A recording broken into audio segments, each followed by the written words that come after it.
Voto, vereador Aldonei. Como?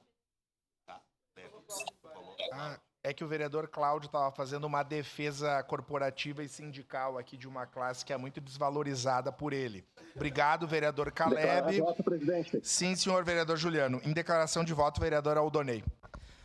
Presidente, nobres colegas, que baita iniciativa da Prefeitura de Caxias do Sul, do prefeito Odiló, juntamente com o SAMAI, 63 pontos, quase em todos os bairros da cidade. E antes de eu chegar aqui, como vereador, já atuava muito forte. A gente tem que falar ali da Avenida 13 de Junho, lá no bairro Jardim Eldorado. E o Anderson Machado, com certeza, está lá agradecendo e parabenizando essa obra, porque eles tinham alagamento frequentemente lá no prédio. Lá no bairro São Leopoldo, na rua Clemente Barbieri, a dona Salete e o Clademir Zampiron, seu Ari, com certeza estão lá felizes com essa obra que vai ser realizada.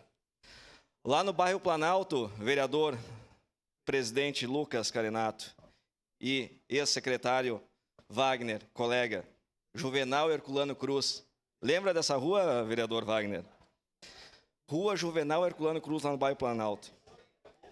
Quantas vezes nós fomos lá ajudar aqueles moradores? Toda chuva e qualquer chuvinha que dava, alagava as casas. Então, esse pacote de quase 102 milhões, oriundos do SAMAI, destinados à Prefeitura, que hoje vamos aqui aprovar, e sim, eu vou votar sim, com certeza, a gente tem que saudar, tem que parabenizar o prefeito Odiló, parabenizar o presidente do SAMAI por ter a coragem. Sim, vai dar transtorno em toda a cidade, vai, são 63 pontos, mas são obras fundamentais para o nosso município e por isso, novamente, eu voto sim.